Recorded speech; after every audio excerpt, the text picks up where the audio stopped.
Kakarla Venkatramireddy AP JEF chairman comments. CM Chandrababu తన పుట్టినరోజు కానుకగా నన్ను డిస్మిస్ చేశారు. ఏ సీఎం అయినా తమ పుట్టినరోజు సందర్భంగా ఉద్యోగులకు మేలు చేస్తారు, కానీ చంద్రబాబు నాపై కక్షగట్టి చర్యలు తీసుకున్నారు. ప్రభుత్వం మీద ఏ ఉద్యోగి సానుకూలంగా లేడు. ఉద్యోగుల్లో తిరుగుబాటు ప్రారంభమైంది. సరైన సమయంలో తగిన బుద్ధి చెప్పడానికి రెడీగా ఉన్నారు. అందరికీ నమస్కారం. నేను Kakarla Venkatramireddy, chairman, Andhra Pradesh government employees federation. నిన్న ముఖ్యమంత్రి గారి బర్త్డే సందర్భంగా ఉద్యోగులకు ఒక మంచి కానుక ఇచ్చిండ్రు. మామూలుగా ముఖ్యమంత్రులు ఎవరైనా బర్త్డే కానుకగా అంటే ఉద్యోగులకు ఒక ఐఆర్ ఇవ్వడం కానీ, పిఆర్సీ కానీ, డిఏ ఇవ్వడం కానీ ఇలాంటివి కానుక కిందకి వస్తాయి. కానీ మన ముఖ్యమంత్రి గారు ఇంతకుముందు ఏ ముఖ్యమంత్రి గారు ఏ ప్రభుత్వం ఇవ్వని విధంగా కానుక ఇచ్చారు. అదేంటంటే నన్ను డిస్మిస్ చేస్తూ నేను ప్రభుత్వానికి వ్యతిరేకంగా అంటే గత ఎన్నికల్లో ప్రచారం చేసిన ఒక ఆరోపణతో నన్ను డిస్మిస్ చేయడం జరిగింది. అయితే నా మీద కేసు 2 సంవత్సరాల నుంచి ఉంది. కడప కలెక్టర్గా రిపోర్ట్ ఇచ్చి కూడా 8 సంవత్సరాలు అయింది. ఇప్పుడు ఎందుకు ఇచ్చింది అనేది మనందరూ ఉద్యోగులందరూ కూడా ఆలోచించాలని చెప్పి కోరుతున్నా. ఎందుకంటే మొన్న ఆదివారం రోజు అన్ని ఉద్యోగ సంఘాల నాయకులు, ఏపీ ఎన్జిఓ అధ్యక్షుడు విద్యాసాగర్ గారు, రెవెన్యూ అసోసియేషన్ అధ్యక్షుడు బొప్పరాజు గారు, ఏపీ జీఏ అధ్యక్షుడు సూర్యనారాయణ గారు, అన్ని సంఘాల నాయకులు ప్రభుత్వం ఉద్యోగులను నిర్లక్ష్యం చేసింది, ఉద్యోగులకు రావాల్సిన ఎలాంటి బెనిఫిట్స్ ఇవ్వడం లేదు, ప్రభుత్వం మీద పోరాటం చేయాలి అని చెప్పి అందరూ పిలిపించిండ్రు, ప్రతి ఒక్కరు. అలాగే టీచర్ సంఘాలు కూడా రేపు 25వ తారీఖు ఒక టీచర్ పిఆర్టీయూ సంఘం ధర్నా పెట్టింది విజయవాడలో.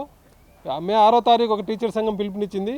ఈ రకంగా ఉద్యోగులు అందరూ కూడా ప్రభుత్వం ఏమి చేయడం లేదు ఉద్యోగులకని చాలా కోపంతో రోడ్డు మీదకి వచ్చి ధర్నా చేయాలి అనే ముందుకొచ్చిన సందర్భంలో ప్రభుత్వం ఉద్యోగులను బెదిరించడానికి, భయపెట్టడానికి, అంటే ఎవరు ప్రభుత్వానికి వ్యతిరేకంగా మాట్లాడకూడదు, మాట్లాడితే మీ అంత చూస్తామని ఒక ఇండికేషన్, ఒక హెచ్చరిక పంపడం కోసమే ప్రభుత్వం ఈ ఉత్తర్వులు ఇచ్చినట్టు అర్థమవుతుంది స్పష్టంగా.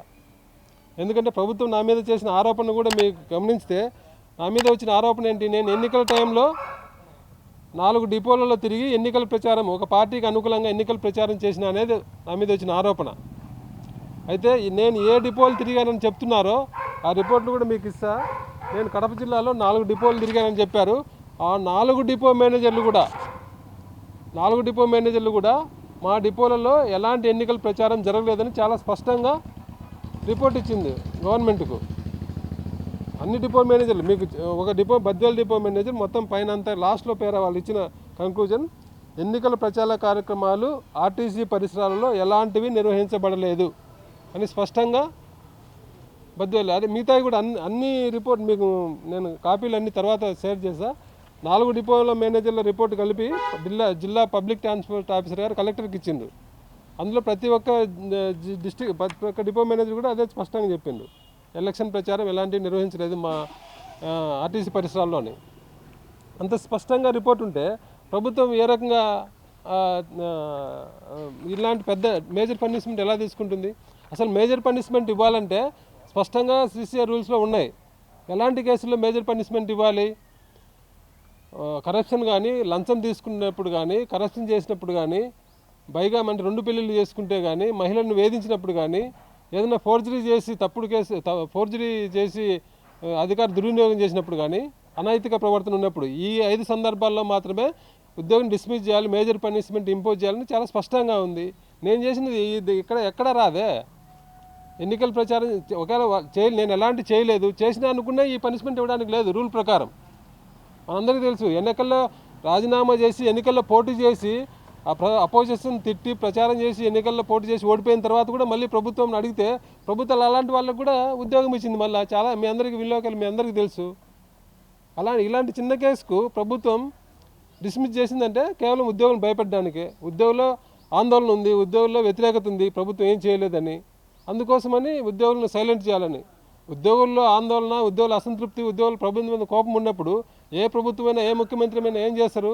వాళ్ళని పిలిచి మీ సమస్యలు ఏంటి, మీ చేయలేము, ఇన్ని సమస్యలు ఇప్పుడున్న పరిస్థితులు చేయలేము, కనీసం మీకు డిఏ తీసుకోండి, ఏదో కొద్దిగా ఎంప్లాయీస్కి ఇవ్వాల్సినవి 10% అని ఇచ్చి వాళ్ళని సంతృప్తి పరుస్తారు. ఈ ప్రభుత్వం అలా చేయడంలే. ఉద్యోగులను అనగదొక్కాలా, ఉక్కుపాదంతో అనగదొక్కాలా, వాళ్ళు ఏమో మాట్లాడకూడదు, వాళ్ళు భయపడాలా అంటే ఎవరో ఒకరిని బలి చేయాలా, ఎవరో ఒకరి మీద యాక్షన్ తీసుకోవాలనే ఒక్క దురుద్దేశంతో తీసుకున్న నిర్ణయమే తప్ప దీంట్లో ఎలాంటి ఆధారాలు లేదు. నేను తప్పు చేసినానికి ఎలాంటి ఆధారం లేదు, నేను ఎలాంటి తప్పు చేయలేదు. కేవలం ప్రభుత్వం కక్షపూరితంగా ఈ వ్యవహారం తీసుకునింది.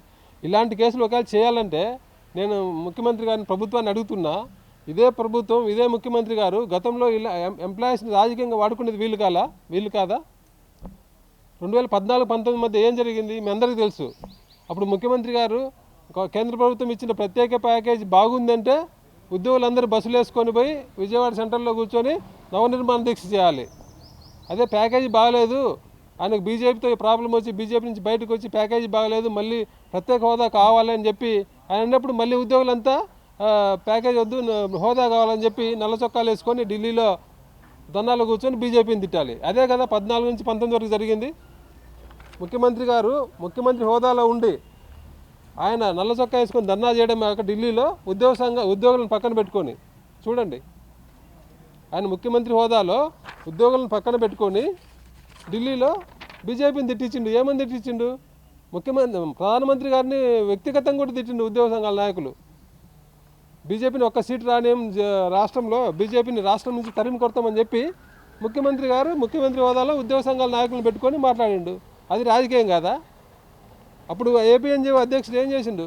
మన రాష్ట్రం వదిలిపెట్టి కర్ణాటకకి వెళ్ళి ముఖ్యమంత్రి గారు బీజేపీకి వ్యతిరేకంగా ఉన్నారని చెప్పి ముఖ్యమంత్రి గారిని ప్రసన్నం చేసుకోవడానికి బీజేపీని మనకు సంబంధం లేదు, మన రాష్ట్రం కాదు, అయినా కూడా కర్ణాటకకి వెళ్ళి కర్ణాటకలో బీజేపీని ఓడించండి అని చెప్పి ప్రచారం చేసిండు. అది వాస్తవం కాదా? పలానా పార్టీకి ఓట్లు వేయొద్దని చెప్పిండు. అది ఎన్నికల ప్రచారమా? నేను చేసింది ఎన్నికల ప్రచారం. నేనేం ఎన్నికల ప్రచారం చేసిన ఒక ప్రూఫ్ చూపించండి.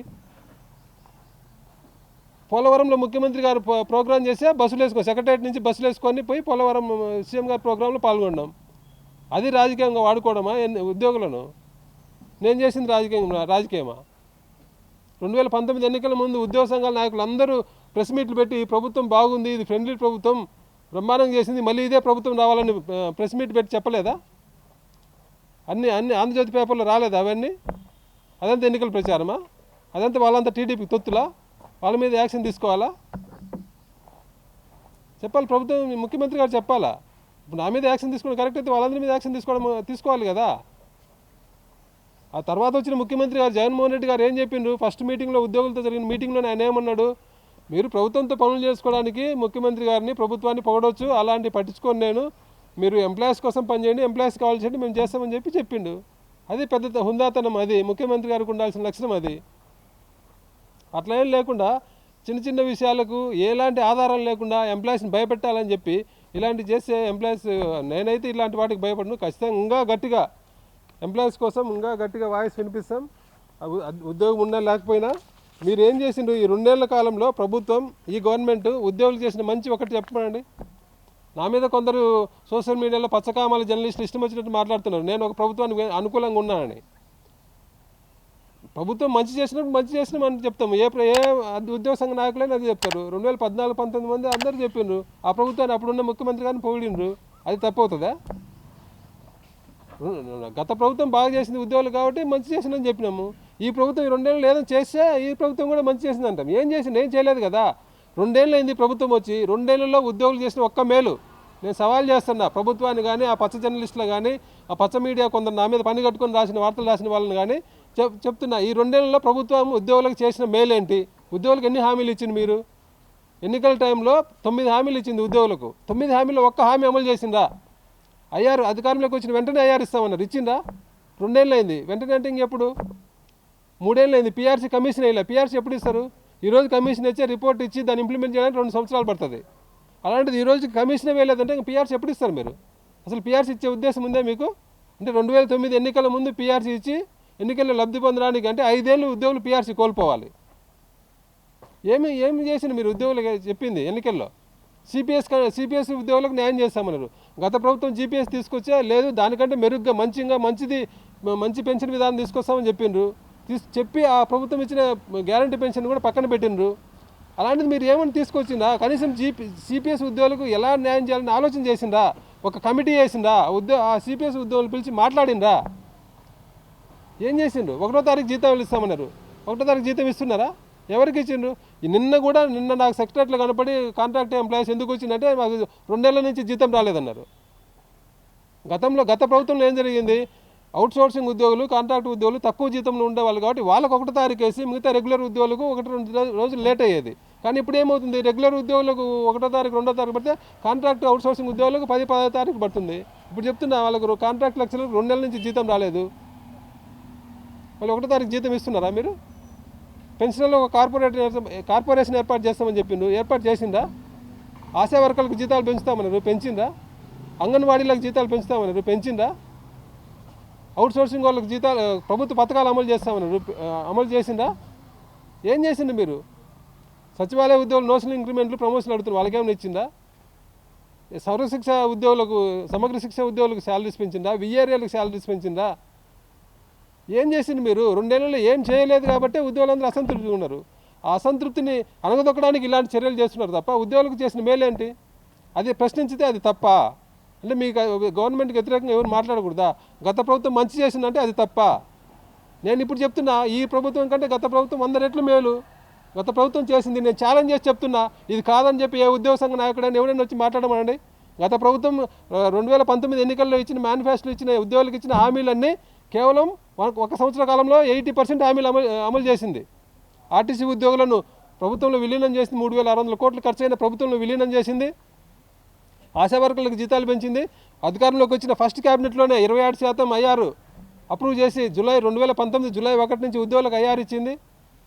2,36,000 ఉద్యోగాలు ఇచ్చి గ్రామ వార్డు సచివాలయ వ్యవస్థను తీసుకొచ్చింది. కరోనా వంటి ఇబ్బందికర పరిస్థితులు, కరోనా సంక్షోభం వచ్చి ప్రభుత్వం ఆర్థికంగా ఇబ్బంది పడినా కూడా 23% ఫిట్మెంట్ ఇచ్చి ఐఆర్ ఇంప్లిమెంట్ చేసింది. అప్పుడు ఏం చెప్పిండ్రు ఇదే ముఖ్యమంత్రి గారు, ఇదే ఆర్థిక మంత్రులు వీళ్ళంతా ఏం మాట్లాడారు? ఈ పచ్చకామెల జర్నలిస్టులు అందరూ ఏం మాట్లాడారు? రివర్స్ పీఆర్సీ ఇచ్చిండు, ఇది రివర్స్ ప్రభుత్వం, రివర్స్ పీఆర్సీ ఇచ్చి ఉద్యోగులకు అన్యాయం చేసిందని అన్నారు. నేను ఒకటి అడుగుతున్నా ఉద్యోగులందరినీ, ఇప్పుడు